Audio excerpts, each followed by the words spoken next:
desarrollo estuvo toda la mañana, estaba ahí, ustedes lo están viendo en pantalla, Manuel Antonio Merchán, el magistrado del Tribunal Superior de Bogotá, quien estuvo leyendo, Ricardo, durante todas estas horas, pues la decisión argumentada en segunda instancia por los delitos de los que había sido condenado el expresidente Álvaro Uribe, y acaba ya de mencionarlo. Estábamos esperando que lo dijera de manera expresa porque básicamente se entendía que iba por ese lado. Absuelve al expresidente Álvaro Uribe Vélez por los dos delitos por los que había sido condenado en primera instancia: soborno en actuación penal y fraude procesal. Duró 4 horas y 16 minutos la lectura de este resumen de la sentencia de más de 700 páginas, en la que muy seguramente habrá salvamento de voto. No ha sido unánime, pero sí mayoritaria, que es la noticia del momento en Colombia, la más importante hoy, que seguramente va a desencadenar todo un terremoto político y judicial en torno a la absolución del expresidente de la República, Álvaro Uribe Vélez, en segunda instancia. El Tribunal Superior de Bogotá, Jennifer, acaba de tumbar la condena que había proferido en primera instancia la juez 53 del Circuito Penal de Bogotá, Sandra Heredia, por los delitos de soborno en actuación penal y fraude procesal, que fueron desvirtuados uno a uno en diferentes escenarios por parte del juez Merchán, que acaba además de señalar: 1, una compulsa de copias para que se investigue penalmente el falso testimonio de Carlos Enrique Vélez, uno de los testigos, y 2, abrir la puerta de que esto, y es claro y es cierto, tiene una eventual revisión en el recurso extraordinario, porque no es una tercera instancia, es el recurso extraordinario de casación ante la Sala Penal de la Corte Suprema de Justicia. Acuérdese, Ricardo, que el expresidente Álvaro Uribe había renunciado al derecho de prescripción, así que si esto hubiera seguido en más o menos 2 años, ahora tenemos el recurso de casación, que incluso ya lo mencionaba alguno de los abogados del doctor Iván Cepeda. Pero fíjese aquí frente a esto, porque la primera explicación que da el magistrado Merchán es que no había ningún riesgo de prescripción, que ellos hicieron las cuentas y que las cuentas les daban que todavía tenían mucho más tiempo para definir, que aquí no hubo presiones del tiempo, lo hicieron en los términos, pero lo otro es, y esto es procedimental, la casación no corre tiempos, es decir, que aquí no hay riesgo de prescripción porque la casación es un recurso extraordinario. La Corte Suprema puede tardar perfectamente aquí 2, 3 o 5 años revisando el caso porque no corre el tiempo de la prescripción, no hay riesgo de prescripción cuando se habla del recurso extraordinario de casación. Eso es importante tenerlo en cuenta. En conclusión, la defensa afirma que no se configuran los elementos del tipo penal, artificio, dolo y error judicial, y solicita revocar la sentencia a absolver al acusado. En el plano de la defensa material se argumenta que la información de Sierra llegó también a Rojas y Jaime Granados, remitida para verificación ante la Corte. Expresiones coloquiales como "que diga lo que quiera" no implican inducción a mentir, y la interceptación del 7 de mayo del 2018 no demuestra ánimo defraudatorio. Se insiste en que la actuación fue legítima para corroborar información sin negociación ni condicionamiento. Por su parte, el Ministerio Público coincide en que la jueza distorsionó el sentido del testimonio del acusado y que la valoración de Lisa Ruth carece de sustento, pues su intervención no acredita dolo ni artificio. En la intervención del honor recurrente, la Fiscalía, en cambio, sostiene como tesis central que Uribe determinó dolosamente a Cadena para obtener cartas Mendaza y desprestigiar a Acevedo Córdoba y funcionarios judiciales. Argumenta que las interceptaciones reflejan coordinación directa y que las cartas contienen falsedades acreditadas por testimonios de Cepeda, Mancuso y Lara. Los apoderados de víctimas afirman que las cartas fueron medios fraudulentos idóneos para inducir error, apoyándose en interceptaciones del 12 de marzo, 16 de marzo y 7 de mayo que evidencian instrucciones directas como "piense muy bien el tema" y "coja papel y lápiz". Añaden que las frases estandarizadas y la participación de Lisa Ruth buscaban dar apariencia de legalidad, concluyendo que se acreditaron todos los elementos del tipo penal. Finalmente, la ACUO reconoce que no se discute la falsedad de las cartas, sino la autoría intelectual, y considera que las interceptaciones desvirtúan la postura defensiva. Destaca la comunicación del 12 de marzo del 2018, la del 7 de mayo, y concluye que expresiones como "coja papel y lápiz" corroboran la determinación dolosa. Consideraciones del tribunal. Fraude procesal por los hechos que involucran al testigo Juan Carlos Sierra Ramírez, alias el Tuzo Sierra. El análisis se centra en la obtención de declaraciones de Juan Carlos Sierra Lara para desacreditar a Iván Cepeda y otros funcionarios, evaluando la posible configuración de fraude procesal. Los medios fraudulentos identificados son las cartas del 1 de agosto y 20 de diciembre del 2018, presuntamente falsas y conocidas como tales por su autor. La acusación sostiene que Álvaro Uribe Vélez, directa o indirectamente, logró que Sierra suscribiera ambos documentos con el propósito de inducir en error a la Corte Suprema, buscando revocar el auto inhibitorio y abrir instrucción contra Cepeda. Entre las afirmaciones controvertidas figuran los supuestos ofrecimientos de asilo condicionado, las imputaciones sobre actuaciones de Iván Velázquez, como el apagado de la grabadora y la animadversión, y los beneficios atribuidos a exfuncionarios a través de periodista Giraldo. El tribunal advierte reparos en la acusación por la ambigüedad respecto de hechos concretos relacionados con Velázquez y Giraldo, así como por la confusión sobre el radicado aplicable, 52.240 frente al 38.451. En la calificación jurídica, para la configuración típica del fraude procesal, se exige demostrar la falsedad del contenido del conocimiento de dicha falsedad por quien promueve la actuación y el uso del documento para inducir en error a la autoridad. Si el promotor desconoce la falsedad, la responsabilidad recae únicamente en el testigo. El fraude procesal requiere un artificio idóneo para alterar la percepción judicial. No basta con la mera existencia de una falsedad evidente. Además, las explicaciones contextuales no son inocuas, pues pueden aportar elementos sobre el origen, la discusión y la verificación de los documentos. La valoración probatoria En la valoración probatoria, el juzgado de primera instancia subraya que no basta la autenticidad formal, ya que un documento puede ser auténtico pero mendaz si se suscribe mediante engaño.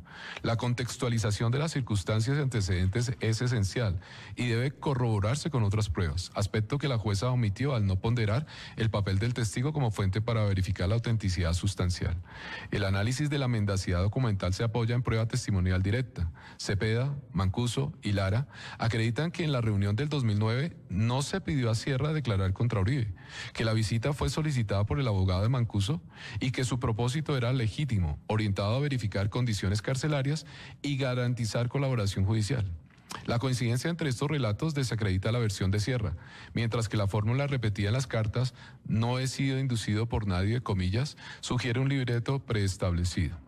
La defensa, en apelación, insiste en la fiabilidad del testimonio de Sierra, alegando que relató con precisión la reunión con la comisión, afirmó ofrecimiento de traslado familiar corroborados por Mancuso y señaló interés en hablar de Uribe ratificado por Lara y Mancuso. Sin embargo, el tribunal enfatiza que el objeto de prueba es determinar si Uribe instigó a Sierra para falsear la verdad y que la valoración debe ajustarse al principio de congruencia, verificando pertinencia, conducencia y utilidad de la prueba sin presumir concurso con otros delitos. La finalidad probatoria se centra en establecer si existió un plan para fabricar prueba falsa, descartando que la publicidad de la reunión sea relevante. El tribunal advierte que la conclusión condenatoria no puede basarse en prueba directa inexistente sin aplicar un riguroso examen de la prueba indiciaria. La divergencia testimonial no equivale a falsedad y requiere corroboración externa y enlace lógico. Si no se excluyen hipótesis alternativas, debe aplicarse el principio indubio pro reo. Para imputar determinación a Uribe, debe acreditarse el origen de la idea en él y su implantación en Sierra, lo que no se demostró incurriendo la sentencia en una falacia al presumir falsedad y derivar dolo por el beneficio obtenido. Se indica que para imputar al acusado la determinación del artificio basado en declaraciones de Juan Carlos Sierra, era necesario acreditar con prueba indiciaria robusta que la idea se originó en Álvaro Uribe Vélez y fue implantada en el declarante, mediante un juicio inferencial estricto que descarta explicaciones alternativas. La sentencia, sin embargo, concluye responsabilidad por el mero beneficio obtenido, incurriendo en falacia de presumir falsedad sin demostrarla y omitiendo valorar elementos convergentes entre testigos que respaldan la tesis contraria. La visita se realizó, se habló del procesado, hubo intención de tergiversar información sobre sus hijos y Rodrigo Lara mostró desacuerdo. Respecto a la parcialidad, se advierte que Lara evidenció uso indebido de información en columnas de opinión, posiblemente vinculadas a Iván Cepeda, lo que rompe la confidencialidad y explica la percepción de construcción de prueba falsa. Las versiones muestran intenciones heterogéneas. Lara actuó con imparcialidad, mientras que Cepeda reflejó parcialidad, lo que pudo originar señalamientos falsos contra familiares del procesado. Se reseña que Lara elaboró apuntes para el acta, pero Piedad Córdoba indicó que su equipo, incluido Cepeda, harían la transcripción. Luego, el documento contenía una mención falsa sobre los hijos del procesado, lo que llevaba a Lara a no firmarlo.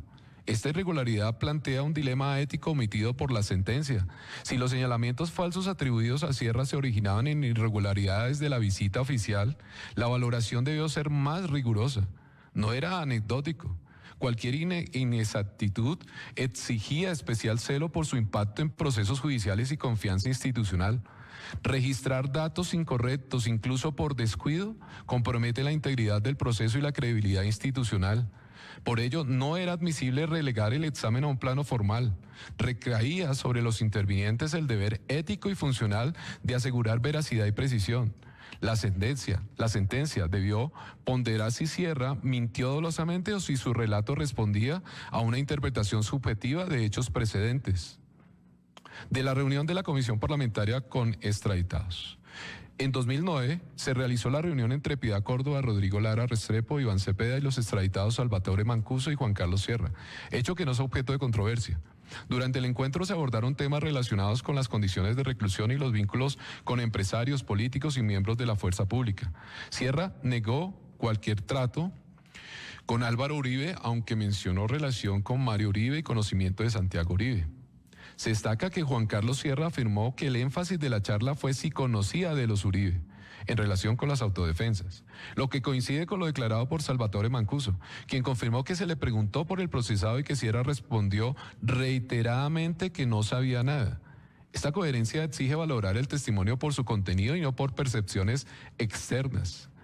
Respecto al ofrecimiento de ayuda, Sierra manifestó que pidió colaboración para su familia y se le respondió que se podía gestionar asilo, confirmado por Lara y Mancuso, quien aclaró que fue un acto humanitario, no transaccional, lo que incide en la interpretación jurídica del hecho. Lara reiteró que no habría permitido ofrecimientos indebidos y se negó a firmar el acta elaborada por el equipo de Piedad Córdoba al advertir una mención falsa sobre los hijos del procesado, calificándola como absoluta inexactitud. Cierro comillas. Cepeda no negó el hecho, pero omitió explicarlo, debilitando la consistencia institucional y planteando dudas sobre la imparcialidad. Sierra afirmó que el asilo nunca se concretó porque no suministró la información solicitada delegando gestiones en alias Lámpara, mientras la comisión encargó a Danilo Rueda. Insistió en que los interlocutores se centraban en obtener datos sobre los Uribe. La valoración exige análisis cuidadoso de intenciones y coherencia intersubjetiva, evitando inferencias basadas en presunciones de culpabilidad sin prueba directa. Los testimonios muestran que los ofrecimientos quedaron sujetos a interpretación personal, sin evidencia clara de manipulación probatoria. Mancuso interpretó el ofrecimiento como ayuda humanitaria, mientras que Sierra lo percibió como prebenda condicionada a información sobre vínculos con autodefensas. Mancuso no desmintió esta percepción y confirmó que Sierra negó reiteradamente tener conocimiento, lo que sugiere interés en obtener respuesta distinta.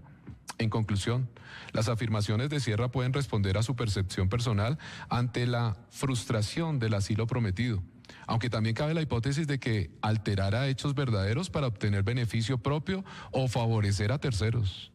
En cuanto a las conversaciones con Iván Velázquez, se acreditó que en junio del 2010 se realizó una entrevista grabada durante 3 o 4 días con presencia del abogado Retureta y de un procurador delegado, lo que refuerza la institucionalidad del procedimiento.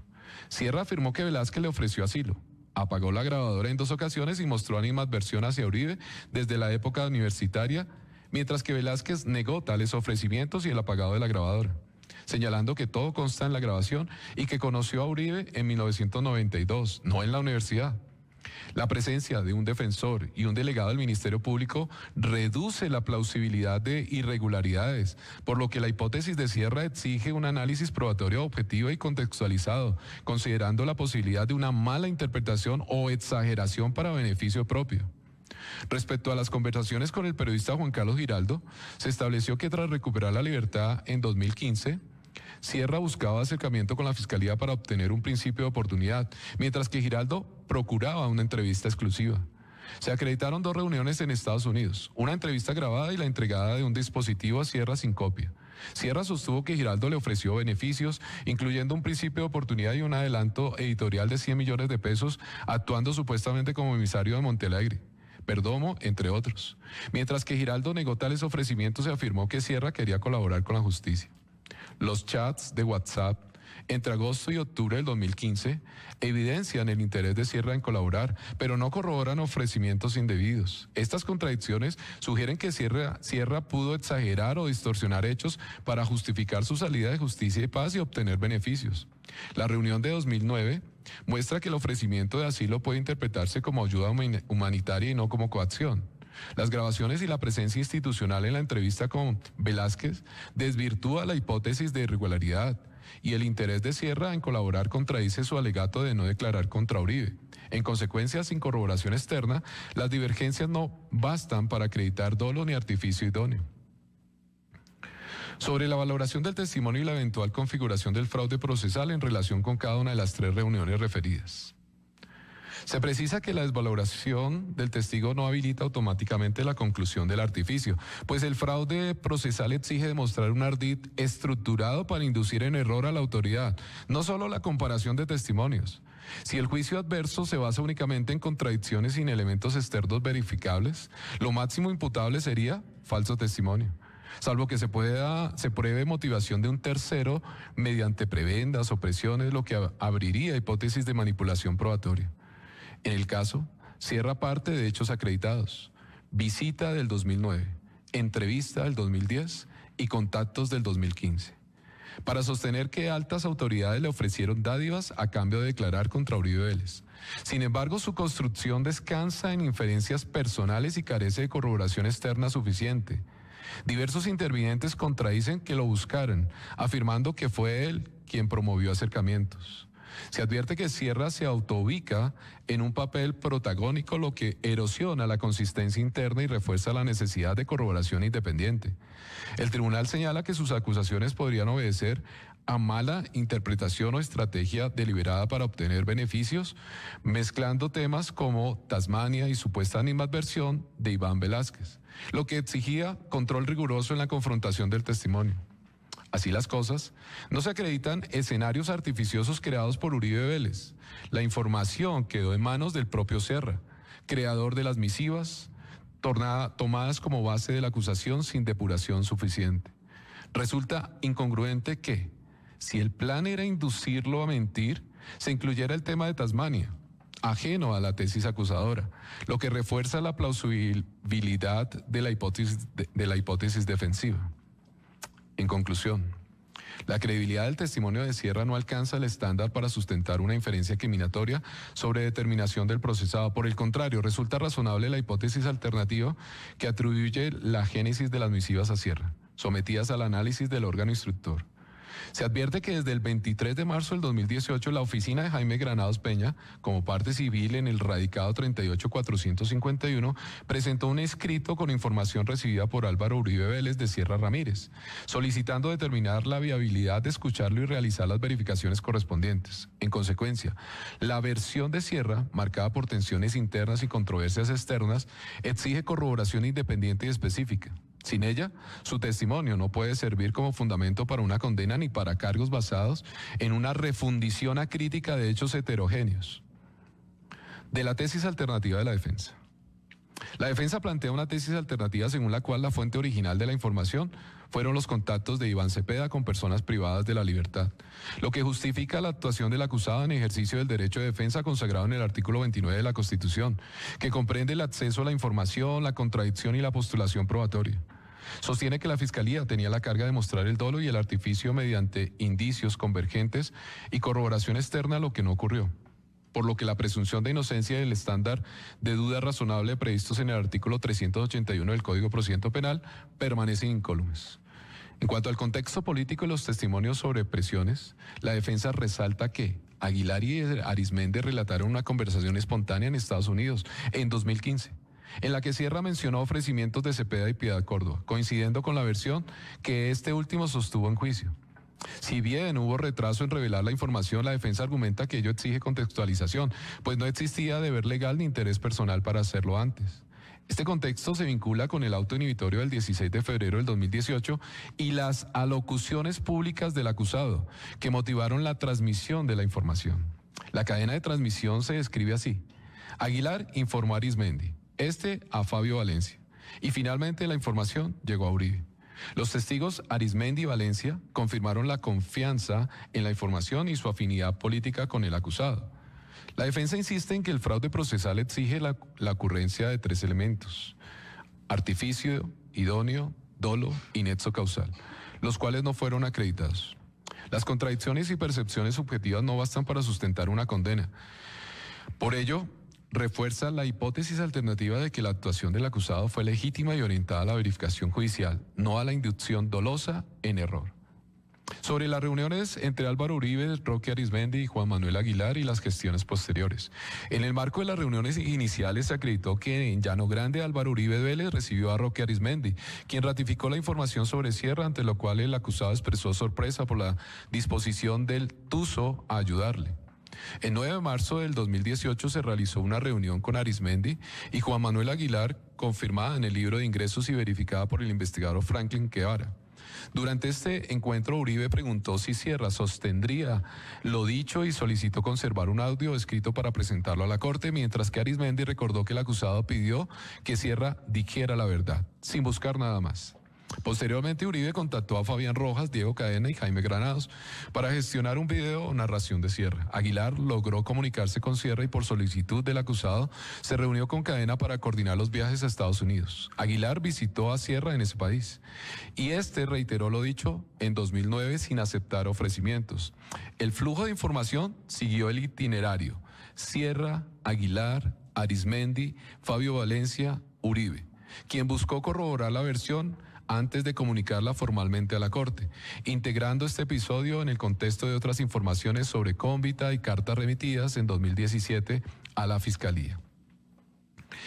En cuanto a las actuaciones formales, el 23 de marzo del 2018, la oficina del abogado Granados presentó un escrito a la Corte para verificar la viabilidad de escuchar a Sierra. Las interceptaciones telefónicas confirman la secuencia. 10 de abril de 2018, Uribe y Cadena dialogaron sobre el viaje a Estados Unidos para entrevistarlo. El 6 de mayo, Cadena comentó la dificultad para obtener un documento firmado y Uribe insistió en decir la verdad. El 7 de mayo reiteró que Sierra declarara lo que quisiera decir, sin instrucciones para incluir a terceros. Y el 25 de mayo, Cadena informó que Sierra aceptó el contenido, pero no firmó por decisión de su abogado. Se advierte que el equipo del abogado Granados informó a la Corte Suprema sobre la información relativa a presuntos falsos testigos, solo después de una corroboración mínima realizada por Álvaro Uribe Vélez con Juan Manuel Aguilar Echeverry, quien le transmitió lo que le constaba y gestionó el contacto con Sierra Ramírez para verificar su disposición a declarar. Asimismo, se constata la participación de Diego Cadena como emisario del procesado, quien se reunió con Aguilar y luego con Sierra Ramírez transmitiendo el contenido a Uribe Vélez, lo que se acredita con interceptaciones telefónicas. Del análisis se concluye que estas actuaciones fueron ejercicios de corroboración en la fuente, con referencias a la personalidad compleja de Sierra y sus, comillas, ínfulas de grandeza, apreciación coincidente con la del periodista Giraldo Palomo. En las conversaciones, Uribe Vélez pide que se indique a Sierra que diga la verdad y Cadena responde que esa solicitud se ha hecho a todo mundo. Aunque cabe preguntarse si los interlocutores sabían que estaban interceptados, no se evidencia preocupación por la publicidad, lo que sugiere convicción de obrar conforme a la legalidad. Finalmente, la sala no advierte interlocución cifrada ni incoherente, ni incompatibilidad con la línea de tiempo ni con la información conocida por conducta de Aguilar Echeverry. De la documentación aportada por la defensa y las comunicaciones posteriores con Juan Carlos Sierra Ramírez, el oficio del 30 de julio del 2018, Diego Cadena remitió un oficio a la Procuraduría informando que viajaría a Estados Unidos para entrevistarse con Juan Carlos Sierra el 31 de julio, alegando la voluntad reiterada del testigo de declarar ante la Corte Suprema. Según Álvaro Uribe Vélez, este oficio buscaba dar transparencia a la gestión, especialmente tras el llamado a indagatoria a la compulsa de copias contra Cadena. La primera carta, fechada el 1 de agosto del 2018, contiene afirmaciones según las cuales Iván Cepeda, Piedad Córdoba y Rodrigo Lara le habrían pedido a Sierra declarar contra Uribe a cambio de asilo en Suiza, solicitando además ser escuchado por la Corte. El documento fue elevado a escritura pública ante el notario Roberto González, motivado por informaciones mediáticas sobre visitas a cárceles. Fue radicado el 2 de agosto en el proceso 52-240 por Jaime Granados, incorporado también al radicado 38-451 y entregado al procurador. No existe prueba de que Uribe ordenara inducir falsedades. Por el contrario, las interceptaciones muestran que se pidió la verdad. La celeridad en la radicación se explica por la certificación notarial y los medios de envío sin que el documento fuera tachado de falso. El 3 de agosto del 2018, Nora Zuleta entregó documentación que incluía relación de visitas de Cepeda y Córdoba a cárceles de Estados Unidos y diagramas, información recibida del periodista Juan Carlos Giraldo. Su valor probatorio no radica en el contenido, pues las visitas no son controvertidas, sino en el impacto sobre la percepción del acusado, destacando que Zuleta actuó sin interés de faltar a la verdad. La segunda carta, fechada el 20 de diciembre del 2018, reitera los supuestos ofrecimientos de asilo en Suiza y Francia por parte de Cepeda, Córdoba y Lara.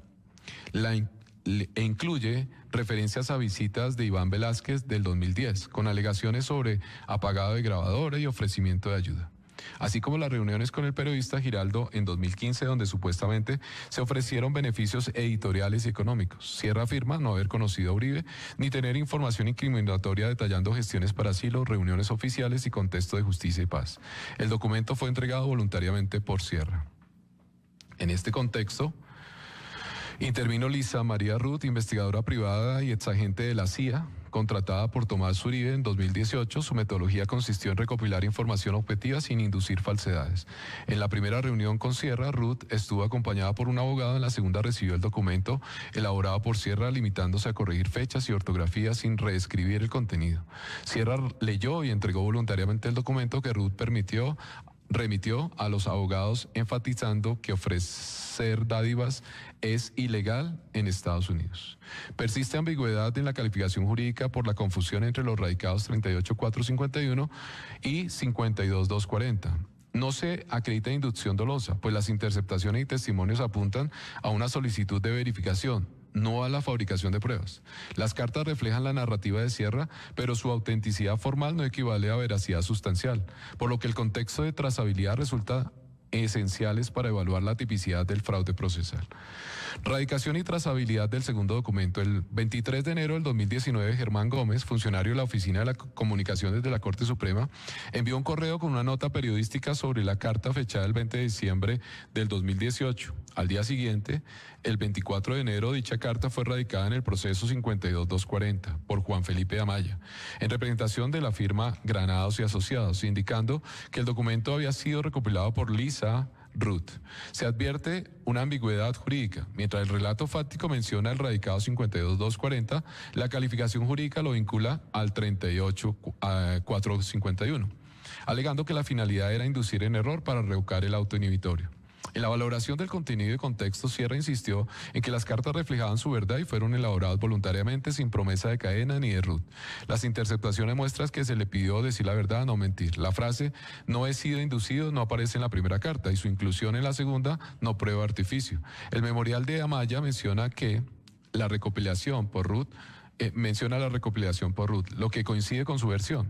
Reunión para recibir el documento y remitirlo a los abogados. No hay indicios de ocultamiento, pues se aportaron datos de Ruth para dar transparencia. La sala concluye que Ruth no verificó la veracidad del contenido, pero ello no implica la existencia de un plan fraudulento. En cuanto a los principios jurídicos sobre responsabilidad penal, el derecho de postulación probatoria ampara la presentación de documentos, incluso si resultan falsos, salvo que se demuestre conocimiento y voluntad de engañar. Atribuir responsabilidad por el solo beneficio obtenido constituye una falacia de petición de principio. Tampoco basta la firma de abogados en los memoriales para inferir dolo. Se requiere prueba clara de participación consciente. La Fiscalía no acreditó que la determinación delictiva se originara en Uribe, ni que éste conociera la falsedad. Además, las reconstrucciones cronológicas invertidas basadas en prueba indirecta exigen mayor rigor probatorio. Respecto del estándar probatorio y la tipicidad del fraude probatorio, se acreditó que la comisión de Cepeda contactó internos para obtener testimonios, pero no se probó que los ofrecimientos de beneficios fueran ilícitos. Las actuaciones del acusado se enmarcan en el derecho de defensa, que legitima el acopio, la verificación y la postulación probatoria. Para configurar el fraude procesal se exige un artificio concreto con aptitud de inducir error judicial, dolo probado, esto es, conocimiento y voluntad de engañar, un nexo causal entre la conducta del determinador y la declaración falsa. No basta la contradicción testimonial, se requiere corroboración externa y certeza racional. Ante la ausencia de prueba directa o inferencia sólida, prevalece la presunción de inocencia. La sentencia de primera instancia incurrió en errores metodológicos al presumir dolo por el beneficio obtenido, no acreditar artificio ni idoneidad del medio, ignorar hipótesis alternativas y vulnerar el estándar de duda razonable. El tribunal enfatiza que la imputación penal exige prueba robusta, no conjeturas ni razonamientos circulares. De la valoración probatoria, lógica formal y decisión final. Insuficiencia en la valoración probatoria. La crítica a la sentencia se centra en que la valoración probatoria se redujo a apreciaciones subjetivas sobre la credibilidad de los testigos sin aplicar criterios técnicos ni principios de lógica formal. No se realizó el contraste necesario entre las declaraciones y pruebas que acreditaran su falsedad, requisito indispensable para configurar un artificio idóneo. Desde la perspectiva lógica, las proposiciones principales fueron: los testigos afirman que existió abordaje en la comisión con ofrecimientos de garantías. Otros testigos declaran hechos que desacreditan a los acusadores. Las negaciones planteadas fueron: no existió abordaje ni ofrecimientos. Los hechos para desacreditar son falsos. Sin embargo, no se demostró la falsedad de las premisas 1 y 2, por lo que no existe contradicción lógica que permita inferir mendacidad. Las consecuencias jurídicas son evidentes. Al no acreditarse falsedad, se excluye la posibilidad de configurar el delito de fraude procesal. La acusación no propuso otro mecanismo defraudatorio distinto a la supuesta creación artificiosa de una escena sin prueba suficiente. Basta la ausencia de un elemento estructural, la falsedad, para mantener la presunción de inocencia. En conclusión, la omisión del contraste lógico impide demostrar la existencia de un artificio idóneo y del dolo requerido. Por ello, el tribunal revoca la sentencia condenatoria y absuelve a Álvaro Uribe Vélez del delito de fraude procesal en el evento de Juan Carlos Sierra Ramírez, ordenando cancelar las anotaciones judiciales y remitir la actuación al Centro de Servicios Judiciales de Palo Quemado.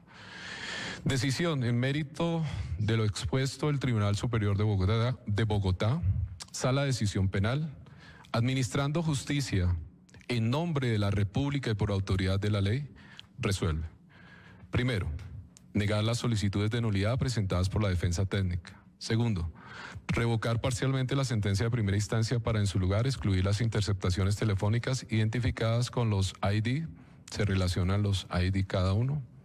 Tercero, revocar los numerales segundo, tercero, cuarto y quinto de la sentencia dictada el 1 de agosto del 2025 por el Juzgado 44 Penal del Circuito de Conocimiento de Bogotá, para en su lugar absolver a Álvaro Uribe Vélez de los delitos de soborno en actuación penal y fraude procesal, ambos en concurso homogéneo y sucesivo con circunstancias de mayor punibilidad.